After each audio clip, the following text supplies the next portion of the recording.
Vale um pouco a reflexão, antes de iniciarmos o debate sobre segurança pública propriamente dito, acerca de algumas questões políticas, né?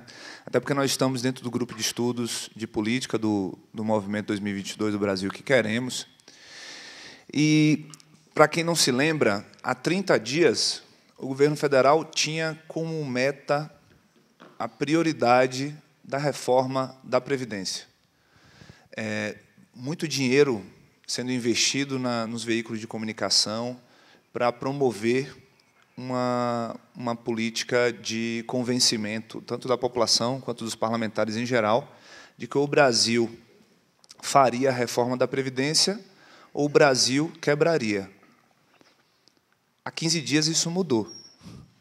Vejamos, na semana que o governo federal comprou todas as capas das grandes revistas semanais brasileiras, defendendo a reforma da Previdência, 3 dias depois, o governo federal deu um cavalo de pau para desistir da reforma da Previdência, até porque o texto constitucional é muito claro que, durante algum tipo de processo de intervenção federal, a Constituição não poderia ser emendada, e, no mesmo instante que o governo consegue detectar que não teria os votos necessários para aprovar a reforma da Previdência, modifica toda a prioridade do governo e foca na intervenção federal no Estado do Rio de Janeiro, automaticamente abrindo mão da reforma da Previdência.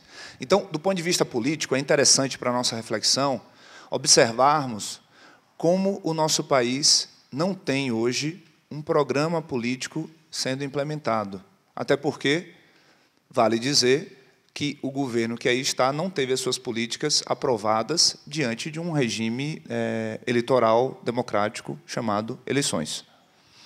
É um programa de governo que se implementa a partir de uma lógica diversa daquela lógica que foi aprovada nas eleições, sejam elas positivas, sejam elas negativas. Mas esse distanciamento entre política implementada e democracia e eleições propriamente ditas faz com que, muitas vezes, essas incertezas sejam materializadas nesse tipo de decisão. Não dá para a gente confundir intervenção federal na área de segurança pública no Estado do Rio de Janeiro com intervenção militar. Acho que esse é um erro grave. Mas a intervenção federal, ao ser comandada por um comandante das Forças Armadas, ela tem contextualização de um modelo de política de segurança pública. E aí eu explico o que é que isso quer dizer. Nós temos aqui 3 pessoas que vão tratar de forma aprofundada a questão da segurança pública. Esse modelo de colocar mais homens das Forças Armadas num determinado lugar, e aí vale a pena a análise dos números do Fórum Brasileiro de Segurança Pública, em que o Rio de Janeiro não é hoje o lugar mais problemático do nosso país. Mas o Rio de Janeiro é o lugar onde ficam as principais emissoras de televisão do Brasil, onde qualquer tipo de política tem maiores chances de serem divulgadas, publicizadas, para render uma certa simpatia da população. Óbvio que alguém que tem o seu filho sequestrado, óbvio que alguém tem um parente que é assassinado, essa pessoa está tão desesperada com o nível da criminalidade que o que você apresentar para ela como sendo a solução, ela vai acreditar. É por isso que tantas pessoas acreditam que a redução da maioridade penal pode ser uma medida que vai ter uma incidência imediata nos números de criminalidade. Mas isso é uma venda de ilusão. Para todo grande problema, sempre vai ter uma solução rápida, fácil e errada. Esse é o modelo da intervenção federal que nós estamos vivenciando agora, algo da chamada criminologia midiática. É a solução feita apenas para angariar simpatia das pessoas, mas que não tem sequer um único aspecto de resultado imediato, científico, para tratar o problema da segurança pública como algo que precisa, de fato, ser tratado com seriedade. Então, diante desse contexto de um avançar cada vez maior da criminalidade midiática, da tentativa do governo de se arvorar em algo um pouco mais simpático à população, é que o tema segurança pública precisa ser discutido para as eleições de 2018, não enquanto um problema de televisão, mas sim enquanto um problema de política pública, de política que enxergue a igualdade entre os cidadãos como uma mola propulsora. Não dá para colocar o militar na favela para tratar o cidadão de uma forma e aquele mesmo militar tirar foto com um cidadão da Zona Sul. Então, se ele é militar, se ele representa o Estado brasileiro, tem que ter o mesmo tratamento entre todos os cidadãos. E agora a gente vai ouvir aqui, para começar, alguém que entende do assunto, que gosta de debater o assunto de maneira científica, ideologicamente comprometido com a política pública de segurança pública, e eu passo aqui a palavra para o doutor Flávio Werneck. Para discutir segurança pública, e como o Rodrigo falou, nós tivemos a marcação do debate e surgiu uma onda de soluções mágicas para a segurança pública brasileira. Durante esse período entre o convite e a realização do evento, nós surgimos e apareceu aí tanto o Ministério Extraordinário de Segurança Pública quanto a Intervenção Federal no Rio de Janeiro, e sem um planejamento. Essa é a realidade. Qual o plano de segurança pública que nós temos para o nosso país para os próximos 5 anos, 10 anos? Porque hoje, como eu falei no debate na segunda-feira, hoje o que nós temos? Nós temos uma intervenção federal que se propõe a resolver um problema crônico, em tese crônico, de segurança pública num dos estados brasileiros, focado na cidade do Rio de Janeiro. E aí eu vou só fazer um parênteses nessa discussão toda. Apesar do Rio de Janeiro não ser a capital, né, com o maior índice, 100 mil habitantes do nosso país, ela tem uma característica específica, até eu acho que por conta da geografia. E aí eu vou explicar depois o porquê, que a gente tem ali um maior contato e uma maior mistura entre classes sociais. E existe uma dominação geográfica também, diferente de outros locais. Então, existe uma falta de Estado e uma dominação geográfica lá. Algo muito parecido ou similar a uma guerrilha. Então, acredito que a gente precisaria, sim, de alguma coisa mais pesada, mais forte, para iniciar um plano de segurança lá. Só que você iniciar uma intervenção federal sem apresentar o plano de segurança, o que você vai oferecer à população do Rio de Janeiro?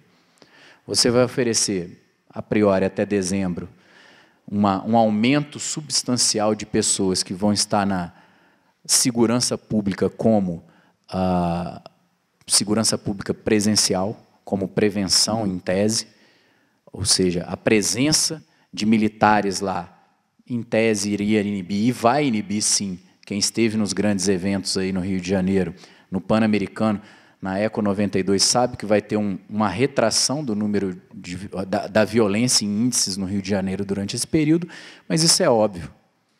Vai se gastar muito dinheiro, vai se colocar muita gente lá para trabalhar na prevenção, e aí vai se reduzir. O problema é o que vai acontecer e o que nós vamos oferecer após a intervenção. Porque já fizemos isso, já temos com outros nomes, mas já tivemos, eu mesmo já trabalhei durante o Pan-Americano lá, e o Rio de Janeiro estava uma tranquilidade durante o Pan-Americano, a ponto de erros geográficos de policial ser devolvido, né? Fala, não, meu amigo, não entra aqui não, porque aqui a dominação é do tráfico de drogas, você está errado, olha, você pega essa via aqui, ó, isso aconteceu realmente, você pega essa via aqui e vai embora que eu não quero problema com a Polícia Federal, não.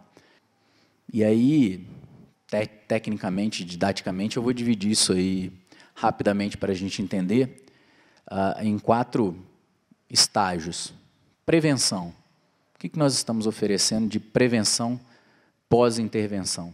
Pós o analgésico, que foi esse o termo que eu utilizei lá. O que está se aplicando é um analgésico. No caso, a gente já está no estágio, acho que morfina, né? Porque a gente entrou no Eco 92, depois entrou de novo no Pan-Americano, depois entrou de novo na Copa do Mundo, nas Olimpíadas, e sai e deixa a população com a mesma estrutura e com o vácuo que existe em segurança pública. Então, o que a gente vai oferecer em prevenção para a população brasileira, para a população do Rio de Janeiro? Absolutamente nada, mais do mesmo. Então, você não tem como mudar uma situação sem mudar a estrutura, sem mudar a prevenção. E aí eu vou em 2 flancos na prevenção. Você pode escolher. Eu já estou numa fase, Isabel, que eu nem escolho o melhor modelo e nem falo qual é o melhor modelo mais. Qualquer modelo é melhor do que o nosso. Qualquer modelo que funcione mundo afora, qualquer boa prática, seja da Europa continental, seja o modelo anglo-saxão, seja o misto que é aplicado no Chile, qualquer um tem índices melhores que o nosso. Então, quando você diz prevenção em segurança pública, você precisa, hoje aqui no Distrito Federal, por exemplo, você caberia perfeitamente uma polícia de proximidade, aquela que vai em todos os locais conversar com todas as pessoas e que faz um mapeamento com um banco de dados, não só da segurança pública, mas do buraco na rua, da árvore que está batendo no fio elétrico e de todas as situações que fogem do normal naquela região que ele é o responsável. Isso cabe aqui no Distrito Federal, não caberia no Rio imediatamente, mas cabe no Distrito Federal. Então, a gente tem como trabalhar isso na prevenção em nível regional. Em nível federal, gente, nós temos as nossas fronteiras, que são imensas, praticamente abandonadas. Nós temos 17 mil quilômetros de fronteira seca, né, em que nós temos cerca de 1.500 policiais federais. Para a gente ter uma ideia de comparativo, a Border Patrol norte-americana, e eu estou usando a Border Patrol norte-americana por conta do tamanho, tá, dos Estados Unidos, que é muito parecido com o tamanho do Brasil. Não entendo que essa seja a melhor política de segurança pública.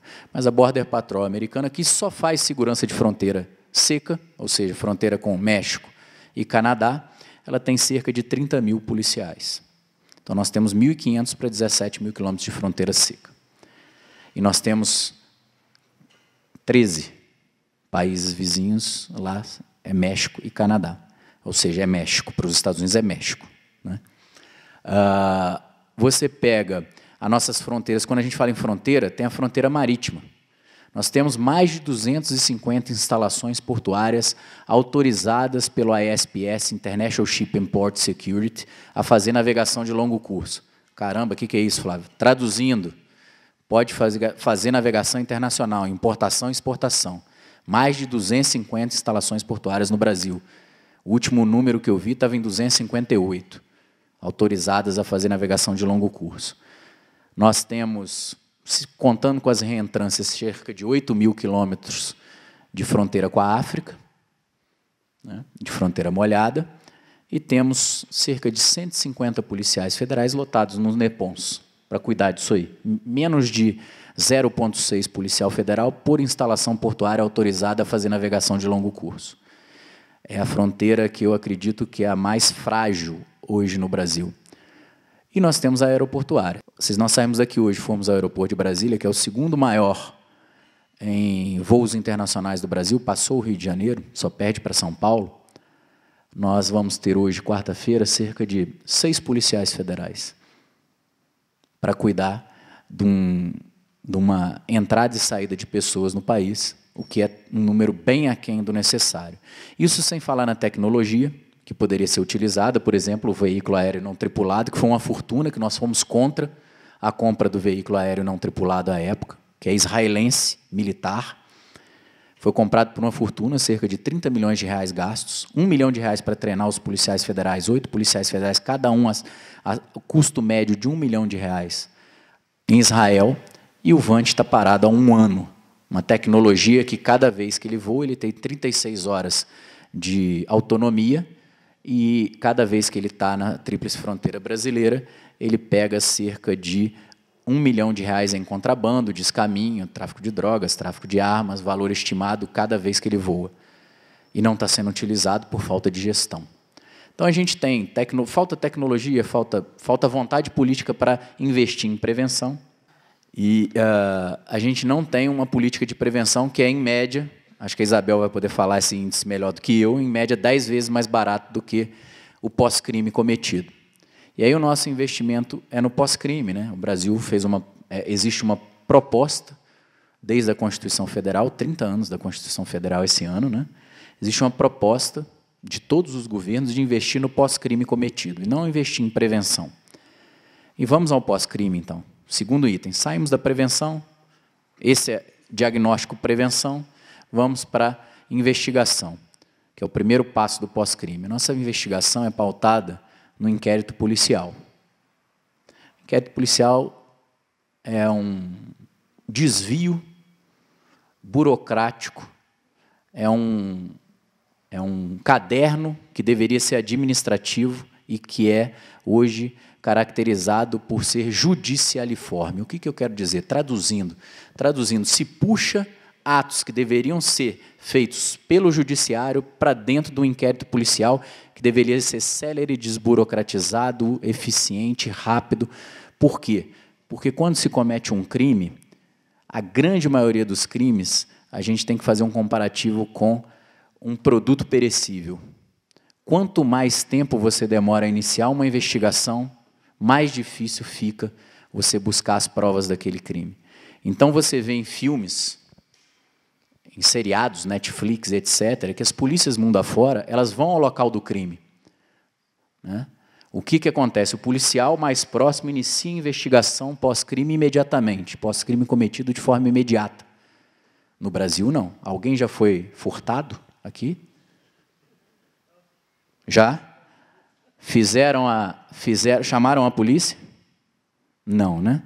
É o primeiro diagnóstico, ninguém chama mais. As nossas estatísticas estão todas furadas. Quem foi? O que aconteceu? Eu já vou relatar para vocês. A polícia militar chegou. Se não é uma situação de flagrância, o policial militar vai virar para você e falar assim, tem testemunha? Tem testemunha? Tem testemunha. A minha testemunha aqui é o Rodrigo e o Antônio. Beleza, eu vou colocar vocês na viatura, nós vamos para a delegacia de polícia. Chega na delegacia, aquele ambiente maravilhoso, né, da delegacia de polícia, você vai ficar 4, 5 horas numa delegacia de polícia, vai sair com um encarte de papel, não vai ter o bem furtado de volta, as investigações não começaram, portanto, muito difícil da pessoa que cometeu o furto ter qualquer tipo de punição. Então, o que acontece? As pessoas acabam não indo mais.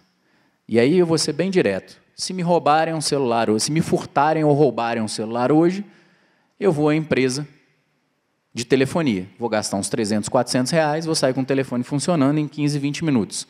Se eu for à delegacia, eu vou sair com um papel, vou demorar 5 horas e não vai resolver o meu problema. Esse é o nosso sistema. Você vai, por exemplo, no furto de veículo ou roubo de veículo, porque você precisa do documento para apresentar à seguradora para você receber o seguro de volta. Então, esse sistema é um sistema falido. E aí eu falo em índices. Vou falar em homicídio, que é o pior crime do nosso Código Penal. De cada 100 homicídios no Brasil, apenas 8 são resolvidos. Vamos brincar? Se eu matar alguém e não for preso em flagrante, eu tenho 92% de chance de não cumprir pena no país. É isso que quer dizer essa estatística. De não ser nem indiciado. Essa é a estatística do crime, o pior crime do nosso Código Penal. Tá? Aí você fala, Flávio, mas o número é muito frio, né? Vamos pegar, então, um comparativozinho rápido. O Chile tem 90% de eficiência no crime de homicídio. De cada 100 assassinatos no Chile, 90 são resolvidos. Estados Unidos, de cada 100, 65. Portugal, de cada 100, 92. Nosso sistema está correto? Porque eu já ouvi gente em mesas falando que o Brasil deveria exportar o modelo de investigação. Parte processual penal, gente. Parte processual penal nossa, qual a estratégia de todo e qualquer advogado? Estou com 3 advogados na mesa e eu também sou bacharel em Direito, minha OAB está suspensa porque quem é policial tem que suspender a OAB. Mas eu lembro até hoje, 88979, OAB Minas Gerais. Mas, vamos lá, sabe qual a estratégia de todo e qualquer advogado em crimes complexos? E aí vou ser bem direto, colarinho branco, desvio de verba pública, nulidade ou prescrição. Por quê? Porque nós temos um sistema processual penal também extremamente moroso, extremamente seletivo ou seletista, que se a situação não está na mídia ou não é de caso de prisão provisória, a pessoa vai responder em liberdade. Então, respondendo em liberdade, ela está tranquila. E aí, se tiver o dinheiro, nesses crimes de colarinho branco, se eu tiver o dinheiro, eu vou pagar um excelente advogado para que ele entre com todos os recursos possíveis e imagináveis do meu processo penal brasileiro. E são muitos e podem ser repetidos. Solução. Eu não dei solução lá na investigação, né? Mas na investigação, aquilo que eu falei, eu não estou escolhendo, né, Isabel, mais qual o modelo mais eficaz. Mas se você quiser o modelo anglo-saxão, o modelo europeu continental ou o modelo híbrido do Chile, eu estou topando qualquer um deles. Todos eles, de acordo com os índices de eficiência, estão melhores do que os nossos. No processual penal, a gente tem uma solução, que foi uma solução da Corte Constitucional Alemã, que é muito eficaz. Eles não mudaram o Código de Processo Penal alemão e nem o número de recursos do Código de Processo Penal alemão. Eles só limitaram o número de recursos ao caso em concreto. E aí você começa a fazer uma limitação de número de recursos. A estratégia da defesa passa a mudar, porque a estratégia não seria mais só nulidade, buscar nulidades ou buscar atingir a prescrição. Que é isso hoje, basicamente. Você precisa de uma estratégia daquilo que você vai poder ingressar e quando você vai ingressar. Então, acho muito prudente, muito viável, acho que não atinge ampla defesa, não atinge contraditório, desde que o limitador não seja de um recurso ou 2 recursos, mas se você implementar um limite no caso concreto, sem alterar o número de recursos, tomei o 2º cartão amarelo, 3 está suspenso para o próximo jogo. Eu acredito que nós possamos dar maior celeridade ao nosso processo penal, desafogar os nossos tribunais e, ao mesmo tempo, você começa a dar aos advogados a possibilidade de mostrar que eles são estrategistas. Hoje, se você tiver dinheiro, você entra com todos os recursos possíveis e imagináveis e busca prescrição. Por fim, a nossa execução penal, gente. É até difícil falar da execução penal, né, no Brasil. Nossa execução penal está falida. E aí, primeira coisa, eu citei lá atrás que nós temos um índice de eficiência muito baixo. Aí a primeira contradição, ou suposta contradição que se aparece, é a seguinte. Mas por que os presídios estão lotados se a nossa eficiência é baixa? Nós temos muitos presos provisórios e nós temos uma seletividade muito grande. Aqui na Papuda chega a 48% o número de presos por envolvimento com tráfico de drogas, direto ou indiretamente. No Urso Branco, em Rondônia, esse índice sobe para 80% do Urso Branco. No Acre, em torno de 70%.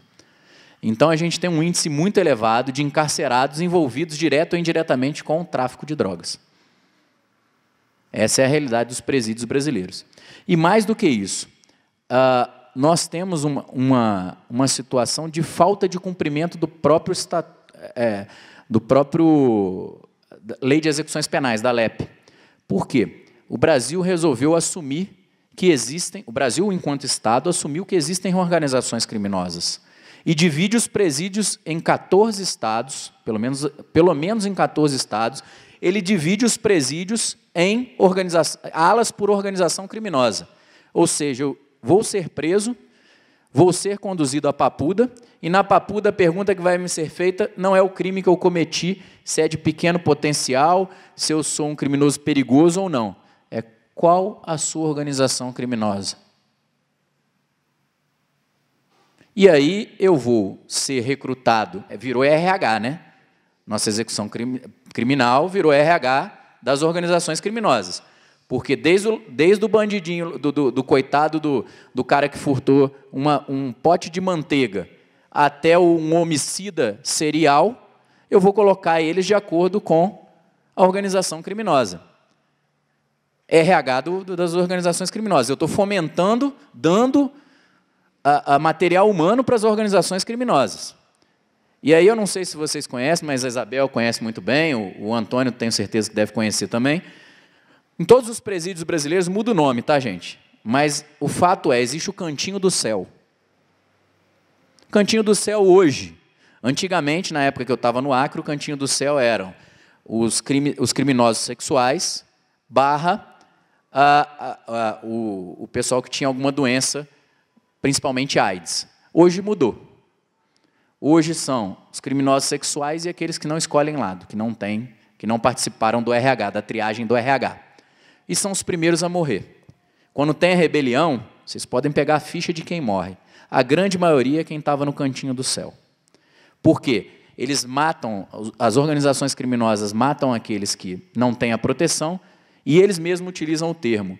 Os outros mortos são perdas de guerra entre as organizações criminosas. Então, a gente precisa mudar esse paradigma. E aí, eu vou colocar algo que eu tenho um pouquinho de discordância com o meu... Acho que é o único ponto que eu tenho uma discordância com o meu amigo Antônio Rodrigo Machado aqui. Eu acredito que, na execução penal, nós temos que mudar a LEP só num ponto. Trabalho. E não obrigar a trabalhar, não, gente. Ninguém está falando que vai obrigar ninguém a trabalhar. Mas o trabalho como cerne. Por quê? Porque na minha casa, na casa de qualquer um de nós aqui, quando a gente educa um filho, e quando o filho faz alguma coisa ou tira uma nota baixa, ele não vai jogar o videogame, ele não vai ganhar o chocolate, etc. Na nossa execução penal, infelizmente, os privilégios são dados àqueles que... Porque a gente não consegue trabalhar quem tem direito ou não a privilégios. A gente não consegue separar. Como não consegue separar, todo mundo tem direito a privilégio.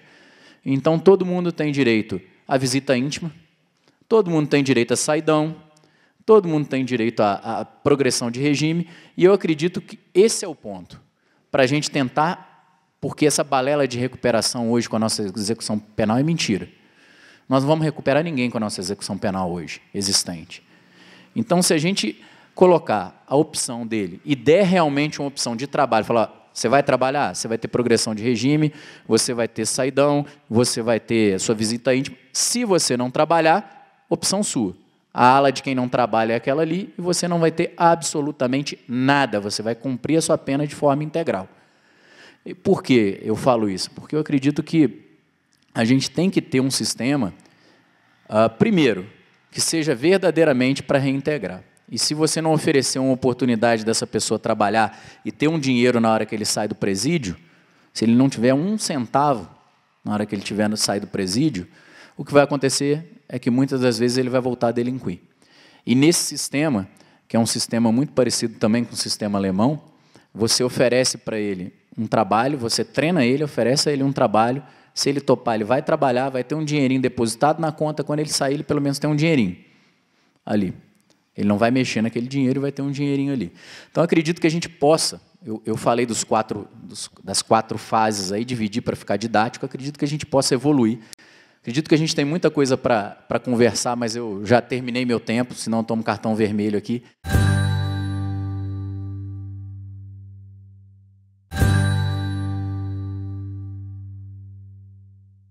Já vou passar a palavra para a Isabel Figueiredo, fica à vontade. Obrigada.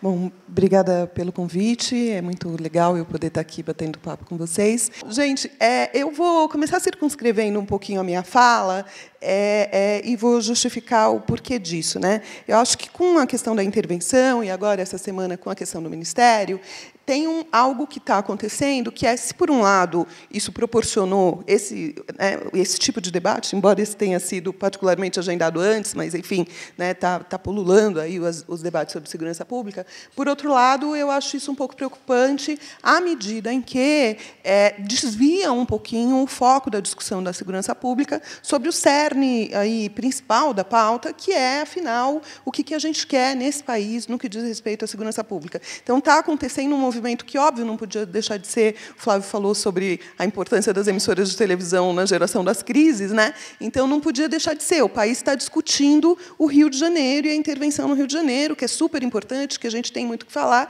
mas, enquanto isso, a gente tem ali, né, o Rio Grande do Norte, Pernambuco, Ceará, Alagoas, Sergipe, e não só os estados do Nordeste, mas eu também posso falar, por exemplo, do Rio Grande do Sul, que estão também com crises graves na área de segurança pública, e a gente não está olhando com todos os olhos que, eventualmente, a gente podia olhar para essa questão. Bom, então, por conta disso, a minha fala vai ser mais ampla, inclusive no sentido dos principais desafios que eu entendo que existem na área de segurança. Mas, para chegar lá, eu queria só fazer 2 comentários rápidos, bem rapidinhos, sobre a intervenção.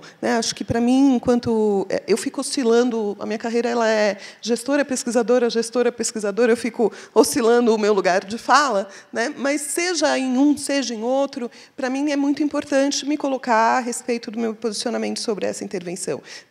E, particularmente, pelo fato de que, como o Flávio disse, é uma medida que as pesquisas de opinião estão apontando como com uma aprovação gigantesca de mais de 80%. Então, a gente vai ter uma situação que é de profissionais mais sérios da área falando, puxa vida, isso aí... qual o legado disso aí, onde é que isso vai dar?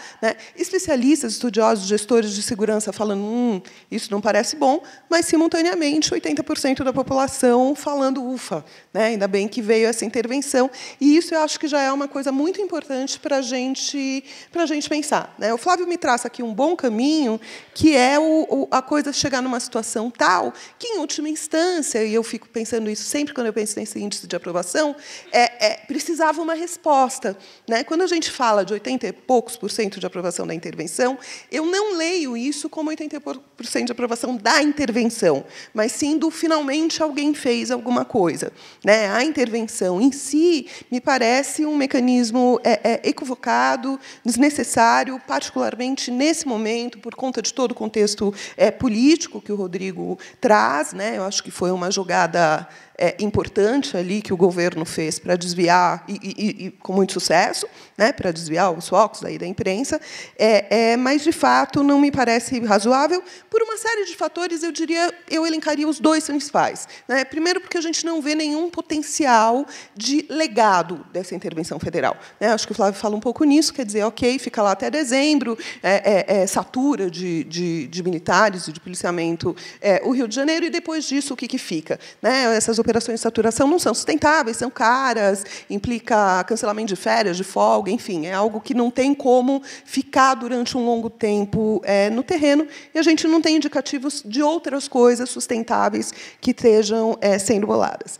Por outro lado, e aí eu queria fazer só uma provocação simples também ao nosso evento, porque eu acho que também reforça a ideia da guerra. E eu acho que a ideia da guerra, quando a gente fala em segurança pública, eu estou falando isso por causa do título, da nossa guerra social, que é um título muito pertinente do ponto de vista do grupo de estudo, mas é uma palavra que, quando a gente fala de segurança pública, é sempre bom a gente não falar. Guerra é outra coisa. Guerra é um termo jurídico específico. Não existe assim, a guerra da gangue. Guerra de gangue é modo de falar. Eu estou em guerra com alguém que não gosta de mim. Mas, tecnicamente, juridicamente, guerra é um status jurídico no qual, inclusive, alguns direitos fundamentais são suspensos ou são tratados diferentemente pela legislação.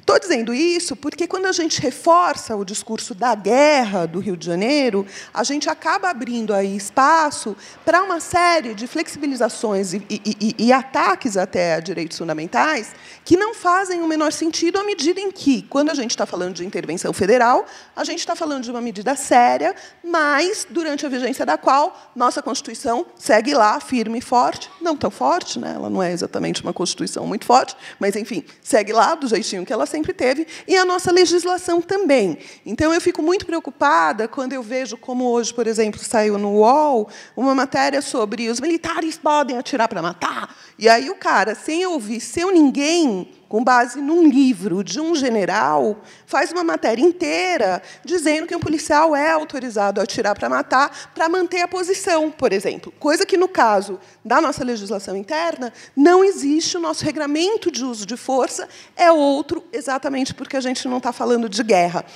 Então, essa é uma questão que me preocupa. Se me preocupa a ausência do legado na intervenção, me preocupa também o como, num momento político político, em que as posições estão acirradas, em que a gente tem aí um discurso antigarantista muito forte e, simultaneamente, um discurso garantista, às vezes, também que está pirando lá para o outro lado, né? Mas como isso pode acabar justificando determinadas violações, que me parece que esse, sim, seria um legado terrível. Seria terrível a gente sair dessa intervenção federal com todo mundo achando que mandado de busca e apreensão coletivo é ok, é joia, tem mais que usar. Esse seria um legado, do meu ponto de vista, drástico. Então, acho que esse posicionamento, para mim, é importante. Por outro lado, acho que, mais do que criticar a intervenção, e aí eu disse já sobre a minha posição, acho que tem duas coisas também que são importantes. A gente esclarecer que existiam medidas outras que poderiam ser tomadas, focadas particularmente na questão da governança do sistema de segurança pública, e que, uma vez que a intervenção foi decretada e que foi essa a escolha do governo, independentemente de eu concordar ou não com ela, é importante que a sociedade como um todo se aproprie também do que está acontecendo lá. Hoje eu vi alguns debates sobre, olha, está começando a multiplicar a ideia de observatórios da intervenção. Parece que o Ministério dos Direitos Humanos vai fazer um, o Congresso vai fazer outro, o SESEC, lá no Rio de Janeiro, vai fazer outro. Essa é uma coisa importante, exatamente para a gente conseguir olhar, não só do ponto de vista de violações de direitos, mas do ponto de vista de, e aí? A que veio? Quem conseguiu assistir à coletiva do general Braga Neto viu que a gente ainda não sabe a que veio.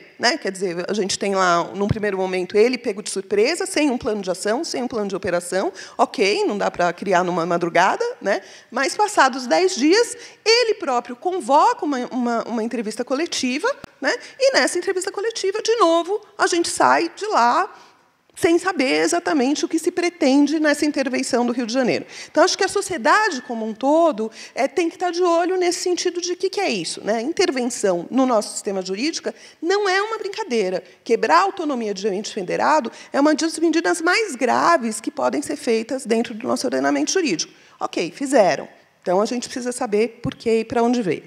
Bom, mas, como eu disse, eu não queria muito centrar nesse tema da intervenção, mas também não posso deixar de falar um pouquinho sobre um outro tema que, para mim, também tem um caráter muito midiático, muito do espetáculo, que é a criação, na segunda-feira, do Ministério Extraordinário da Segurança Pública, que eu não sei se alguém aqui teve interesse, oportunidade, ou conseguiu ler a medida provisória, é uma coisa que é muito maluca. De novo, a gente não tem, de fato, uma criação de um ministério lá. O que a gente tem é os órgãos do Ministério da Justiça que tratam de segurança pública migam para lá. A máquina, não há máquina nesse ministério novo, ou seja, se a Senasp não conseguia comprar, ela vai continuar não conseguindo comprar, nada vai mudar nessa vida, e cria-se ali 2 cargos, o do ministro e o do secretário executivo. Pronto, acabou. Isso é o Ministério da Segurança Pública. Não é mais nada do que isso. 2 cargos, um de ministro e um de secretário executivo. Pode ser que isso tenha algum efeito? Pode. Por que pode? Porque o ministro da Justiça, conforme a gente está amplamente acompanhando, é um cara que foi 100% omisso na pauta segurança pública. Quem tem respondido por segurança pública no governo Temer, particularmente depois que saiu o maluco do ministro Alexandre Moraes, é o GSI e o Ministério da Defesa. O Ministério da Justiça sequer está. Vocês devem ter reparado que, quando teve a coletiva para o anúncio da intervenção, o ministro da Justiça não estava lá. O secretário nacional de Segurança Pública não estava lá. Eles não estavam lá. Então, era um ministério que estava muito pouco preocupado com esse assunto. Talvez o Jungmann, até pelo teste dele anterior, aí, conduzindo o Ministério da Defesa, de fato, vá se assenhorar desse tema e vá tentar aí trabalhar de uma forma um pouco mais efetiva nessa área da segurança pública. Pode haver uma coordenação política melhor. Espero que haja. Fora isso, é vazio. Não tem ali muito conteúdo. E aí eu acho que eu chego no meu assunto central dessa fala de hoje, que é a questão de que a gente vai ter aqui um monte de pequenos problemas. O problema é o inquérito, o problema é as polícias. A gente tem uma série desses pequenos problemas, mas me parece que esses pequenos problemas, todos ou quase todos, decorrem de um grande problema. E esse grande problema, no meu entender, diz respeito à ausência de um modelo claro do sistema de segurança pública nesse país. Então, de novo, eu dei aula de Direito Constitucional há muito tempo, meus alunos falavam do livrinho, era uma coisa que eu ficava tão ofendida na época, eles não falavam a Constituição, eles falavam lá no livrinho, mas, hoje em dia, às vezes, eu uso a expressão o livrinho. Lá no livrinho, Quando a gente vai falar de educação, quando a gente vai falar de saúde, quando a gente vai falar de assistência social, a gente está falando de sistemas, de uma organização e modelos sistêmicos, né, que prevêem ali quais são os componentes desse sistema, como é que ele funciona do ponto de vista de demanda e de entregas, como é que é a articulação entre esses atores, como é que é o financiamento desse sistema, quais são as diretrizes, os princípios, os nortes de cada um desses sistemas, né? Quando a gente vai falar de segurança pública, não existe nada disso no nosso texto constitucional. Existe lá um artigo central, e esse artigo ele vai falar assim, olha, a segurança pública é dever do Estado, direito de todos, e vai ser assim, a PF faz isso, a PRF faz aquilo ali, a PM faz aquilo outro, a Polícia Civil faz aquilo outro, e quando o município quiser, ele pode fazer guarda. E tchau e bênção. E agora vamos mudar o assunto, que era tudo que eu tinha a dizer sobre segurança pública. Mas, de qualquer forma, voltando aqui à nossa questão, então a Constituição não traz esse sistema. Isso faz com que, quem der uma olhada na imprensa ontem, hoje, na Folha, no Estadão, hoje na BBC, vai ver uma série de matérias que estão falando assim, poxa, mas é tudo no soluço, a gestão da segurança.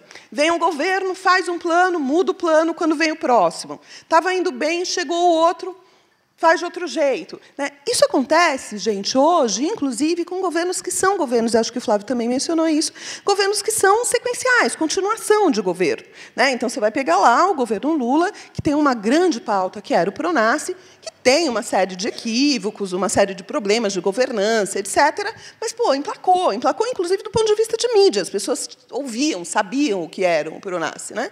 E chega a presidenta Dilma, que está ali sucedendo o presidente Lula, e, de alguma forma, acaba com o Pronace, né? Faz lá uma série de outros programas, eu não estou entrando nem no mérito em si da decisão, mas como é difícil a gente pensar políticas de médio e longo prazo quando a gente está falando em segurança pública. E a segurança pública, nesse sentido, ela não é diferente das outras áreas centrais de políticas, né? Ela não tem mágica. Não há mágica. Não há como, na semana que vem, a gente falar que está tudo bem nos outros estados. Não há como, na semana que vem, a gente não ter mais a quantidade de fuzis que a gente tem no país, particularmente no Rio de Janeiro. Não há, não tem solução mágica. É investimento para colher no médio ou no curto prazo. Porém, quando a gente tem crise na segurança pública, ela tende a ser tratada de uma forma tal, e mais do que ser muito forte o tratamento que a imprensa dá, ela mexe com algo que é muito importante para a gente, que é o medo. E quando a gente está falando de medo, a gente quer qualquer resposta. Medo é uma das piores sensações que a gente pode ter na nossa vida. É horrível sentir medo, né? E, sacando essa questão, os governos dão esse tipo de resposta que não gera, como a gente falou da intervenção, nenhum tipo de legado. Então, qual é a resposta legal para você ficar com sensação de segurança, quando estou falando de crise de segurança pública? Pô, compra a viatura. A viatura é joia. Viatura você pega no dia da entrega, 300, bota para circular, assim, elas ligam o hotline. Nossa! Dá-lhe voto. É uma coisa bem bonita, assim. E a gente fala, nossa, agora a coisa vai funcionar. Ó quanta viatura. Tudo novinho, né? Vamos pegar o exemplo aqui do DF, que acabou de comprar aquelas viaturas lindas, novas, para a Polícia Militar, que não podem fazer ronda, mas ficam ali paradinhas nas quadras do plano. Não são nas cidades satélites, né? Nas quadras dos planos, ela fica ali bem no meio, nova, bonita. Você passa e fala, nossa, ai, que beleza, está tudo ficando bem, né? E não está, né? Na prática, a gente vai ter aí os índices se comportando, no caso do DF, de forma muito semelhante nos últimos períodos, ainda que, no caso particular de crime violento, a gente tem uma queda, que é uma queda relevante. Bom, quando eu estou falando de modelo, e eu já vou terminar, basicamente, eu acho que a gente teria que falar sobre não há governança no nosso sistema de segurança pública, posto que ele é um sistema muito mais verbal do que, de fato, é articulado e desenhado. Para finalizar, a gente tem também um problema grave no que diz respeito à questão de financiamento. Ao contrário das outras políticas públicas, que têm fontes de recurso, seja ali o carimbo, X% do orçamento, seja, por exemplo, no caso do FUNPEN, ainda que a parte penitenciária também sofra um pouco, mas o fundo penitenciário que tem lá uma receita específica, tanto por cento do que é arrecadado com a loteria esportiva vai compor o dinheiro do FUNPEN. Quando a gente está falando em segurança pública, a gente não tem isso. A gente não tem a menor ideia de qual vai ser o orçamento que o Estado vai poder, o Estado, a União, né, Estado lato sensu, vai poder dispor no próximo ano. De novo, impedindo o desenho e a execução de políticas que sejam políticas continuadas. Por último, tem uma coisa que também eu preciso falar, e que não é o tema ao qual eu mais me dedico, mas é o tema que, ultimamente, tem mais me sensibilizado do ponto de vista prático, que é a questão da guerra às drogas. Está na hora da gente rediscutir guerra às drogas. O Flávio usou muito aqui uma expressão seletividade. Eu imagino que a maioria de vocês esteja já enturmado com a noção da seletividade do sistema de segurança pública e justiça criminal. Gente, por uma série de razões, e vejam, por favor, quem ainda não viu a 13ª emenda lá no Netflix, é tipo filme obrigatório, sabe? Assim, acabando aqui o debate, chega em casa, liga lá o Netflix, assiste ali a 13ª emenda, vale a pena, né? A gente tem, por uma série de questões políticas, a construção de um discurso de que o grande inimigo é a droga, de que o grande inimigo são os traficantes. Gente, não estou discutindo o impacto de droga, não estou discutindo o impacto de tráfico, eu estou discutindo o inverso. Eu estou falando, a partir do momento que o nosso sistema de segurança comprou essa ideia e focou o combate ao tráfico de drogas, a gente perdeu. A gente perdeu porque a gente passou a ter uma polícia militar, e, de novo, eu vou falar daqui do quadradinho, que faz um policiamento focado em passear pela rua vendo se tromba com algum moleque que está usando droga. Essa é a grande produtividade da Polícia Militar, não só no Distrito Federal, mas em outros estados também. Quando a gente olha e fala, mas o que nos preocupa são os homicídios, são os estupros, são os feminicídios, são os roubos, particularmente os roubos à mão armada, quando você pensa qual é a estratégia de policiamento da polícia preventiva para esses tipos de crime, a resposta é nenhuma. Porque circular, pegando o moleque que está fumando baseado, isso dá ibope e dá lá no final do mês, quando se apresenta ali as estatísticas, né? Tem aquela apresentação da produtividade, e a apresentação da produtividade é sempre jóia, são números enormes, né? Mas números que, acho que daí, voltando para fechar de novo com a fala do Flávio, não traduzem, de fato, um sistema eficiente no que de verdade nos dá medo. E isso vai fazer com que a gente tenha, simultaneamente, taxas de esclarecimento de crimes graves absolutamente baixas e presídios superlotados, né? Mas quem entende um pouco do assunto vai olhar e falar, a gente está lá com uma taxa de encarceramento no Brasil que faz com que a gente seja o 4º país do mundo que mais prende. Prende muito, prende errado, porque escolheu olhar para um problema que não é o problema do ponto de vista operacional. Por enquanto, é isso.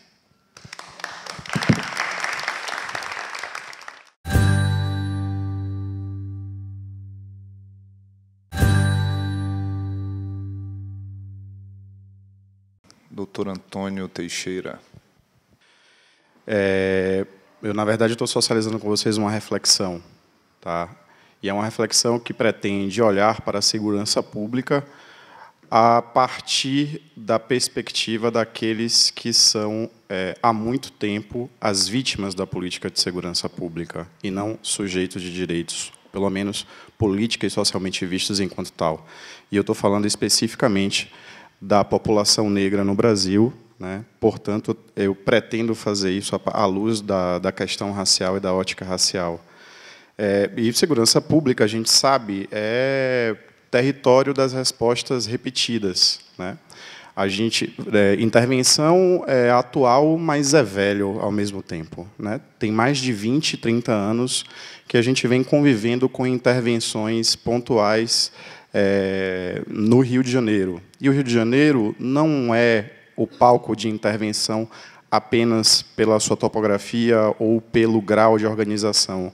das facções do tráfico de drogas. O Rio de Janeiro também é um dos estados mais negros do país e identificados racialmente, né, simbolicamente no Brasil como um dos estados negros. Tá? Mais adiante, eu vou trazer alguns elementos para a gente pensar um pouco isso.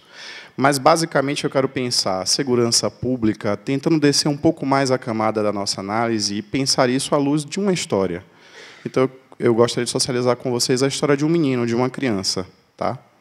E o nome dessa criança é Ítalo Ferreira de Jesus Siqueira. Ítalo, em 2016, quando morreu, tinha 10 anos de idade. Ele morreu numa quinta-feira, às 19 horas, do dia 3 de junho de 2016. Ítalo estava trajado com uma bermuda verde, com um chinelo preto, uma camisa azul, como muitos meninos que transitam pela rua com aquilo que a gente conhece como kit peba, né? E que são, em geral, alvos da intervenção policial. Tá? E Ítalo estava acompanhado de um outro menino, um amigo de 11 anos de idade. E eles transitavam pelo distrito de Vila Andrade, em São Paulo. Vila Andrade é um dos distritos mais ricos da cidade de São Paulo. É onde está localizado, por exemplo, né, ali nas imediações, o bairro do Morumbi, só para a gente ter uma ideia, visualizar onde é que Ítalo se encontrava. E Ítalo teria, segundo a versão da polícia, já que a gente só tem essa versão, né, em regra, essa é a única versão que resta, porque quem morre não sobrevive para poder falar. Então, Ítalo teria supostamente roubado um carro e atirado ao mesmo tempo contra a polícia. Veja, eu estou falando de uma criança de 10 anos de idade. Tá? Então, visualizem aí uma criança de 10 anos de idade dirigindo o carro e, ao mesmo tempo, atirando contra a polícia com uma arma calibre .38 ou .40. Enfim. Em resumo, a polícia, em legítima defesa, revidou e atirou contra a cabeça de Ítalo, e Ítalo morreu. Não é a primeira e nem foi a última criança negra que morreu diante de uma intervenção policial. Inclusive, nos últimos anos, a gente tem se especializado em receber notícias de crianças negras que morreram vítimas de intervenção policial. Eu tenho duas hipóteses por que a gente acabou conhecendo a história de Ítalo. Primeiro, porque a versão da polícia é realmente inusitada. Segundo, porque Ítalo morreu num lugar onde ele não deveria ter morrido. Ele morreu num lugar em que a morte dele não é esperada. Morresse no morro, talvez a gente sequer soubesse da existência de sua vida e daqueles que sobreviveram para velar e para enlutar. Mas Ítalo, embora estivesse transitando pela Vila Andrade, ele morava no Morro do Piolho. E o Morro do Piolho, em 2007, foi um desses morros que viraram grandes laboratórios de intervenções públicas, né, que prometia levar política de segurança pública, habitação, saneamento, esporte, educação e por aí vai. A gente tem uma política de segurança pública que ficou bem famosa no Brasil, que são as UPPs, também conhecidas, chamadas, denominadas carinhosamente pela cidadania negra periférica, pelos militantes negros da periferia, como unidade de porrada em preto, porque só chegou a política de segurança pública e o resto não foi. E Ítalo, morando no Morro do Piolho, que em 2007 tinha sido alvo dessas grandes intervenções que prometem levar tudo, levar o Estado, que supostamente não está lá. E Ítalo o Morro do Piolho, como a gente sabe, é uma região que está próxima de áreas de grande especulação imobiliária. O Morro do Piolho, como inúmeros outros morros na cidade de São Paulo, teve diversos incêndios ao longo dos últimos anos. E Ítalo, por 4 vezes, ficou sem ter onde morar. Né? A habitação não chegou. Nem a prevenção a incêndio consegue chegar, quiçá de segurança pública. E Ítalo morou debaixo de ponte, de viaduto, morou dentro de uma van abandonada. Né? Ítalo passou por aquilo que talvez uma grande parte da população brasileira, ou pelo menos nós aqui nesse auditório, com 100 anos, não viveremos. A experiência do corpo de Ítalo com 10 anos de idade era muito maior, por exemplo, do que a minha com 37. Tá? E a gente só sabe que Ítalo morou e passou por todas essas circunstâncias na vida porque nesse percurso, nesse itinerário, nessa experiência de vida que marca a trajetória objetiva e a subjetividade de Ítalo, que marcou, quer dizer, né, ele passou, certa vez, por um abrigo, e nesse abrigo ele foi atendido por uma psicóloga. E essa psicóloga, após a sua morte, descobriram a trajetória de Ítalo, inclusive por políticas sociais, política de assistência, e essa psicóloga relatou um outro menino, além daquele que tinha sido relatado como o ladrão de carro e autor de um disparo, supostamente, contra a polícia. Mas o fato é que Ítalo, como qualquer criança, tinha sonhos, tinha desejos, sonhava ser MC como o pai, que já estava preso, a mãe já tinha sido presa por furto e roubo, o pai por tráfico de drogas. Né? Muito provavelmente, essa grande massa de sujeitos encarcerados, submetidos à tortura, porque prisão é tortura institucionalizada, e em condição de superlotação, ainda mais. Tá? Superlotação é tortura em si, vedada por todos os dispositivos constitucionais, por convenção e por aí vai. Tá? Mas o pai estava preso, a mãe já tinha sido presa antes por roubo e furto. E Ítalo, esse corpo, esse sujeito de 10 anos de idade, portanto, tinha uma experiência de vida que, em regra, quando lida pelo Estado, e eu vou chegar lá mais adiante, vocês vão entender o que eu quero dizer, são jogados para fora da condição de sujeito de direitos. Porque as representações oficiais que organizam políticas públicas que a gente faz sobre o tempo é uma temporalidade vazia e matemática. Às vezes é inimaginável pensar que uma criança com 10 anos de idade pudesse ter sido despejada 4 vezes, morado dentro de uma van, dentro de uma ponte, e a gente não consegue compreender subjetivamente esse sujeito e não tem nenhuma resposta a dar para esse sujeito. Tá? E Ítalo, obviamente, com essa experiência de vida, passou a encarnar, quer dizer, a ser visto socialmente em diversos espaços, não apenas como uma criança, mas como algo muito mais muito além daquilo que fisicamente a gente representa. Quer dizer, Ítalo deixou de ser apenas uma criança de 10 anos de idade, como a gente encontra pela rua qualquer um, e passou a ser também a representação fantasmagórica de um adulto em potencial. Um sujeito cujo inadimplemento dos direitos inciviliza esse corpo e o submete à propensão criminosa. Eu pergunto a vocês, se a gente concorda que, no Brasil, raça, estrutura, classe, falar de uma pessoa pobre é quase sinônimo de falar que ela é negra, e as estatísticas mostram isso, será que a identidade racial não retira dessa criança a condição de criança? O ministro da Justiça atual, Torquato Jardim, há alguns dias atrás, deu uma entrevista no Correio Brasiliense. Quem não leu, leia, vale a pena. E ele diz em entrevista o seguinte, e aqui está aspeado, tá? É isso literalmente. Você está no posto mirando à distância. Na alça da mira, aquele guri, que já saiu 4 ou 5 vezes, está com a arma e já matou uns 4. E agora? Tem que esperar ele pegar a arma para prender em flagrante ou elimina à distância? Ele é um cidadão sob suspeita porque não está praticando o ato naquele momento ou é um combatente inimigo? Veja, ele está falando de um guri, um menino, uma criança. Os Estados Unidos enfrentaram esse tema como um inimigo combatente. É a noção de guerra assimétrica. Estamos vivendo uma guerra assimétrica. Mais adiante, ele continua e diz o seguinte, na guerra assimétrica, você não tem território. Qualquer um pode ser inimigo. Não tem uniforme, não sabe qual é a arma. Você está preparado contra tudo e contra todos, todo o tempo. Você não sabe nem quais são os recursos necessários, não sabe quantos são necessários e usando qual arma.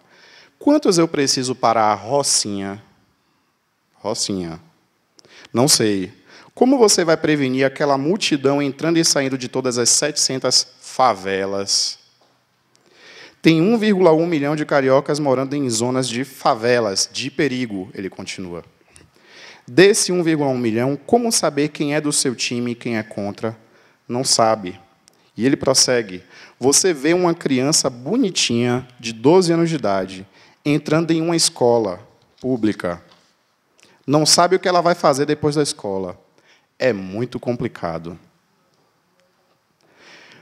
Há alguns anos atrás, em 2007, o então governador do Rio de Janeiro, Sérgio Cabral, ele deu uma declaração, ele perguntado pelo portal G1 sobre a relação entre aborto e diminuição da violência, ele deu a seguinte declaração: tem tudo a ver com violência. Você pega o número de filhos por mãe na Lagoa Rodrigo de Freitas, Tijuca, Meia e Copacabana. É padrão sueco. Sueco. Agora, pega na Rocinha, a Rocinha de novo. É padrão Zâmbia, Gabão. 2 países africanos. Olha as representações raciais subjacentes. Isso é uma fábrica de produzir marginal.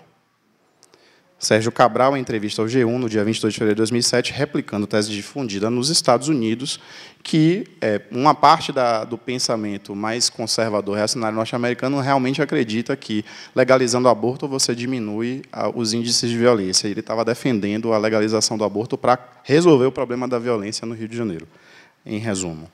Mais adiante, ele continua, ele prossegue, ele diz o seguinte: eu gostaria de separar primeiro o que é o número de homicídios numa política de confronto. Uma coisa é o homicídio do cidadão que tem sua casa assaltada e, em seguida, é assassinado, ou seja, o sujeito proprietário. Roubo seguido de homicídio, latrocínio, isso é um tipo de crime. Outra coisa é entrar na favela da Coreia recebido a tiros e, na troca de tiros, ter 12 mortos. Isso é uma outra natureza de homicídio. Ou seja, nós temos 2 tipos de vidas, 2 tipos de mortes, um nível de aceitação e de legitimação de uma e a inaceitação de outra. Por isso, me desculpem, mas a intervenção, de um lado, é óbvio, eu concordo com tudo que foi dito aqui na mesa, só acrescento mais uma coisa. A intervenção ela ocorreu porque essa violência, que sempre foi naturalizada nas favelas e nos morros do Rio de Janeiro, desceu para a Zona Sul. Ali ela é inaceitável. E ali ela gerou o combustível midiático que era necessário para que essa intervenção fosse legitimada. Em território preto, a violência é naturalizada, porque preto é a imagem do corpo incivilizado por sua própria natureza. Em território branco, não. Ali é a civilização que está em jogo. Tá? Então, veja que contradição. Lélia Gonzalez tem um texto clássico, Racismo e Sexismo na Cultura Brasileira, que ela diz que um dos problemas principais do negro no Brasil é que, em geral, ele é visto como infância. O que é infância? Infância vem de infância, inclusive. Infância é aquele que não tem voz, é aquele que não tem a capacidade e a possibilidade de falar por si mesmo, de elaborar um pensamento próprio. Né? E Lélia Gonzalez ela explica isso dentro de um contexto concreto, como eu estou tentando representar aqui para vocês. Agora, veja, Ítalo, para morrer, ele foi o adulto que nunca pôde ter sido, paradoxalmente. Enquanto sujeito contado, narrado, ele continua como infância. Tá? Ele não tem voz. Mas, para morrer, ele ultrapassou as fronteiras físicas de sua própria idade. E é por conta disso que eu consigo compreender, por exemplo, por conta dessas representações fantasmagóricas, inclusive em crianças negras, que eu consigo compreender por que, em 2015, quando o debate sobre a diminuição da maioridade penal estava em jogo, tinha pesquisa apontando que 85% da população brasileira era favorável à diminuição. Tá? A gente tem projeto de lei, inclusive, tramitando desde os anos 90, quer dizer, tramitando não, mas que foi proposto desde os anos 90, né, na Câmara, que propunha, por exemplo, diminuir para 12 anos de idade. Eu teria uma longa história para falar sobre isso, que a gente aí vai ter que voltar para o início do século XX e não vai dar tempo de falar sobre isso. Tá? Mas me ajuda a compreender. Me ajuda a compreender, por exemplo, como é que é possível que uma intervenção policial contra 5 meninos negros que estavam comemorando o primeiro emprego de um deles na favela de Costa Barros recebeu da polícia, em 2015, 111 tiros. Por que a polícia disparou 500 tiros contra os 12 homens negros na chacina do Cabula, em Salvador, também em 2015? E desses 500, 100 atingiram esses corpos. Tá? Eu não estou falando de um tiro que matou. Né? A gente não está falando, portanto, apenas da destruição física desse corpo. Esse corpo é muito mais do que um indivíduo. Ele é uma representação também. Tá? Ajuda a gente também a entender por que um celular na mão de Eduardo Ferreira... Vocês lembram do menino de um dos morros cariocas que, alguns anos atrás, morreu com um tiro de fuzil porque o celular na mão dele foi confundido com uma arma? Pois bem, ajuda a gente a compreender isso. Ajuda a gente a compreender também por que um deputado estadual em São Paulo foi eleito, que era o comandante da PM na Operação do Carandiru, que resultou em 111 mortos, esse número reaparecendo fantasmagoricamente de novo. E ele foi eleito deputado estadual com o número terminando em 111, ou seja, eu estou falando de morte desejada, de morte demandada. Né? E aí a segurança pública é um problema, ela não é solução. E a gente precisa debater a segurança pública como um problema também. Enfim, tem outras representações que circulam, se vocês lembrarem de Cidade de Deus. Lembra de Cidade de Deus de uma cena? Tem uma cena, logo no início do filme, que Cidade de Deus tem dois meninos negros que são os protagonistas e que mobilizam toda a história. Dadinho e Zé Pequeno. Ou Buscapé e Dadinho. Tá? Tem uma cena que um texto de Jaime Amparo Alves, um texto brilhante que eu recomendo que vocês leiam, ele relata que é essa representação fantasmagórica de crianças negras representadas como monstros em potencial. Tem uma cena que Dadinho entra dentro de um motel com um fuzil e dispara contra casais brancos que estavam dentro dos quartos, e ele mata essas pessoas rindo de forma sarcástica e prazerosa. Essas cenas, essas representações, elas circulam por diversos meios, portanto, inclusive entre nós. E circulou também nas consequências, quer dizer, nos fatos que ocorreram após a morte de Ítalo. Mas, basicamente, no dia 11 de junho, quer dizer, alguns dias depois, teve a reconstituição do crime. E os policiais, os peritos que faziam a reconstrução do crime foram recebidos por 50 moradores da Vila Andrade do Morumbi, né, com aplausos e aos gritos de herói quando eles reproduziram o momento em que a polícia atirava contra a polícia. Mas eu vou aspear aqui algumas falas de alguns desses moradores que foram até a frente do Palácio dos Bandeirantes, dias depois, em defesa dos policiais. Um dos moradores diz o seguinte: com 10, 12 ou 18 anos, naquele momento, ele era um marginal, um criminoso, que poderia ter atingido qualquer pessoa na rua quando atirou de dentro do carro. Uma outra moradora diz o seguinte: eles são um esgoto de gente, não tem menor preocupação com a vida dos policiais, disse a parapsicóloga Maria Helena Franklin, 63 anos, que, mesmo tendo 8 filhos, disse que matar Ítalo foi mais do que certo. A polícia interrompeu a carreira de um bandido. Se fosse num país de primeiro mundo, aquele menino pegava prisão perpétua. Aqui fizeram o mínimo com ele, mataram. Tá? Para finalizar, eu queria falar de uma pessoa que quase nunca aparece nessas cenas, porque Ítalo morreu. Tá? Mas alguém fica para velar essa dor e para enlutar. E Ítalo tem mãe. E o nome da mãe de Ítalo é Cíntia Ferreira Francelino. Cíntia Ferreira Francelino era uma mulher negra de 29 anos de idade que trabalhava como faxineira e que ganhava, em média, R$400 por mês. Ela tinha 4 filhos e Ítalo era o segundo mais velho. Tá? E, através da voz de Cíntia, aparece a principal forma de contestação às versões oficiais da polícia. E isso é muito comum. Né? Quem, em geral, luta contra a política de esquecimento e contra a versão oficial são mulheres, organizadas em coletivos de mães, e isso tem crescido no Brasil, inclusive, nos últimos tempos, em reação às inúmeras chacinas. Infelizmente, eu não vou ter tempo para falar sobre Cíntia, mas Cíntia tem uma cena...